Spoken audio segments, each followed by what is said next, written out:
que, como a Alemanha perdeu a guerra, muitas das suas descobertas foram esquecidas ou destruídas, né? Foi o caso do computador Z3, do Konrad Zuse.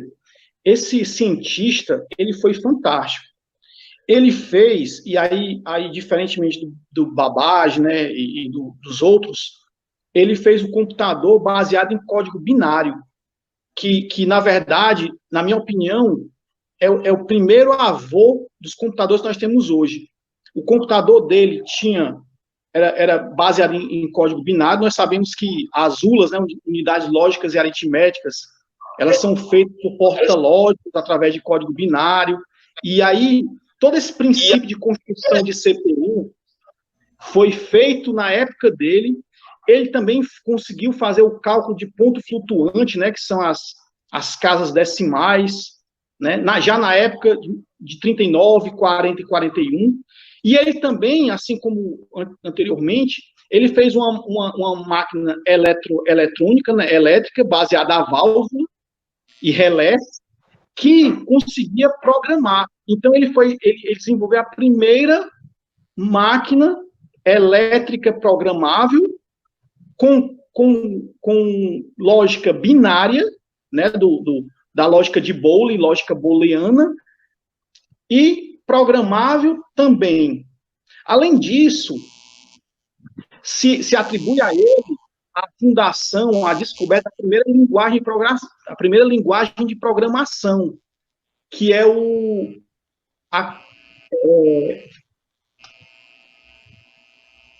é um nome bem complicadinho. Porque é bem grande o nome.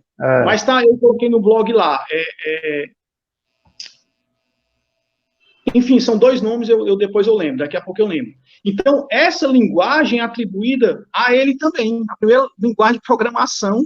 Então, isso tudo, existem documentários americanos, etc., que não comenta essa grande evolução tecnológica que a Alemanha teve justamente por conta da guerra, para decifrar os códigos dos inimigos e tal, e que esse cientista ele é muito reconhecido na Alemanha até hoje, tanto que ele dá nome ao Instituto de Berlim chamado Zuse, Instituto Berlim Zuse, é um instituto de pesquisa muito forte de Berlim.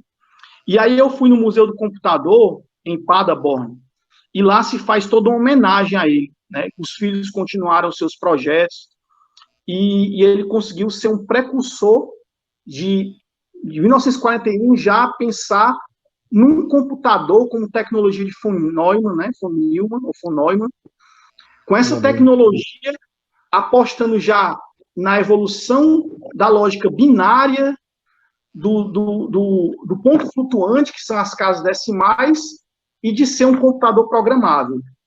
Então, para mim, esse computador ele é muito relevante na história e é também esquecido pelos documentários.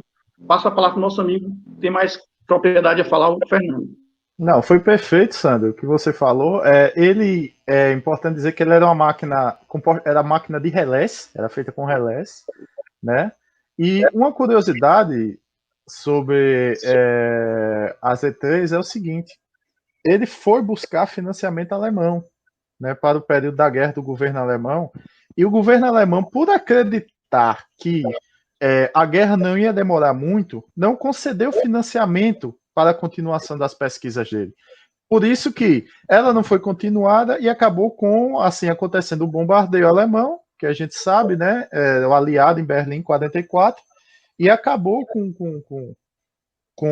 com as invenções, com esse experimento do Zuse, e ele não serviu de continuidade para outras máquinas, para outros computadores.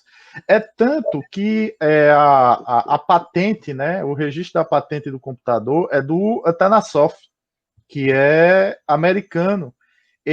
A máquina dele foi conterrânea do Z3. Eu acho que o Z3 é um pouco mais, pouquíssima coisa mais recente, mas era a máquina também que utilizava aritmética binária. E o interessante dessa máquina do Atanasoff é que ela utilizava, já tem um princípio de capacitores para armazenar dados em memória, o que é o princípio hoje da nossa memória de RAM. A memória dinâmica, ela utiliza capacitores para armazenar os bits e precisam ser recarregados periodicamente. E naquela época também ele precisava recarregar. Lembrando também que o Z3 não foi o primeiro computador do ZUSI, né? Teve o Z1 antes disso, que era mais uma máquina de calcular, e depois que surgiu o Z3. Eu acredito que o ZUSI ele é tipo aquela situação que a gente tem com relação à aviação, né? Entre os Santos Dumont e, mais Irmão uma Brown. vez, os irmãos Brown do estadunidense, mais uma vez, né? Em que a gente vê a cultura norte-americana enaltecendo, né, o voo deles, que foi um voo catapultado, em detrimento do voo do Santos Dumont. Mas muitos consideram o Z3 como o primeiro computador programável do mundo. E vale salientar, né, Fernando, que até então não se tinha um transistor. E é por isso que a gente vê uns armários aqui atrás dele. Esses armários são os computadores, são as válvulas, os relés e válvulas, que fazem as comutações das portas lógicas. Isso. Então, até a invenção do transistor, que já vai vir lá para a década de 60, não é isso? Isso. A gente vai ter computadores aí gigantescos. Monstruosos. Até o início da década de 60, a gente só tinha computadores gigantes, né? Até a revolução que foi o transistor. Exatamente. Olha aí um exemplo de um aí, ó. O ENIAC. Primeiro computador de propósito geral, utilizado em larga escala. Quando a gente fala em propósito geral, é para várias aplicações, né? O ENIAC é um caso curioso, porque ele foi feito para a Segunda Guerra, para cálculos balísticos, mas sua construção só acabou no final da Segunda Guerra. Então ele já não tinha mais utilidade para os fins balísticos. Aí o que é que aconteceu? Ele começou a ser usado para os propósitos, os cálculos científicos, meteorologia e tudo mais. E era uma coisa, o ENIAC era uma coisa monstruosa, né? Gigantesca. Só para vocês terem noção, ele tinha 18 mil válvulas, 1.500 relés, pesava 30 toneladas e consumia 140 quilowatts de energia. Era uma coisa absurda. E trabalhava com algarismos decimais. Ele não trabalhava com aritmética binária, que só foi ser reutilizada lá com von Neumann no computador dele, na estrutura do computador, porque ele achava muito mais simples, né? O von Neumann era um gênio, trabalhou no projeto do ENIAC, e ele só foi, a aritmética binária só foi a ser utilizada bem depois. Outro detalhe, o ENIAC passou mais ou menos uns 10 anos em operação, né? Ele foi desligado mais ou menos em 55, 56, quando ele já estava se tornando obsoleto. Existem outras máquinas, claro, por exemplo, o Colossus, né, da Inglaterra, utilizado na Segunda Guerra, tem até um filme sobre ele, mas o Colossus ele não era uma máquina de propósito geral, ele era feito para decifrar codificações dos alemães, né, dos submarinos alemães. Então, assim, o ENIAC a gente pode dizer que foi o primeiro computador realmente de propósito geral a ser utilizado largamente, vamos dizer assim, a ter realmente um grande uso, né? Essa imagem que a Renata aí colocou é interessante, né? Corresponde à memória secundária, né? A quantidade que a gente tinha deu a mesma capacidade, o custo em 1957 e o custo atualmente. Isso mesmo, Rodrigo, o Fernando. Essa imagem aí, ela mostra um Raspberry Pi Zero W, né, que está na mão desse cara aí. Essa mão, inclusive, é minha. Essa mão é minha. Tô brincando, é mentira. Minha, tô brincando. É mentira. Mas esse cara mostra que no mesmo prédio, né, tem um computador a válvulas enorme com esse valor de 85 mil libras esterlinas, né? Isso. Pounds, né?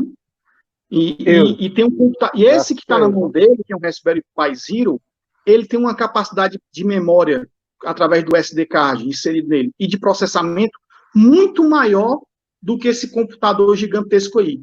Isso foi possível, como foi falado anteriormente, devido ao advento do transistor de silício.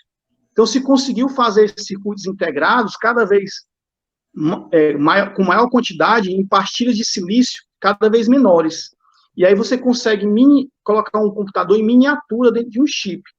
Eu lembrei aqui que a linguagem, Renata me ajudou, a linguagem de programação descoberta pelo Konrad Zuse, já em 1939, 41, que só foi implementada 5 anos depois que ele morreu, e ele morreu em 95, 1995 e 2000 foi demonstrada, essa linguagem chamada de Planck-Calcul, que vem de cálculo Planck.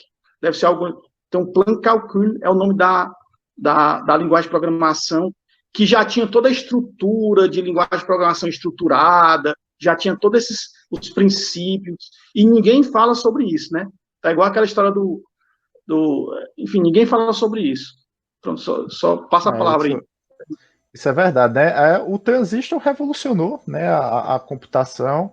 A gente depois veio o VLSI, né, Very Large Scale Integration, que é você diminuir mais a lei de Gordon-Moore da Intel, que você diz que a cada 2 anos o número de transistores em um mesmo espaço ele dobra. Então, assim, o transistor foi a grande revolução da computação. Né? Hoje, um processador, né, minúsculo, ele tem bilhões de transistores. Né? Não é mais nem na escala de milhões, é de bilhões mesmo. É uma coisa, se a gente for analisar um processador internamente dentro da lógica da eletrônica, é uma coisa fantástica.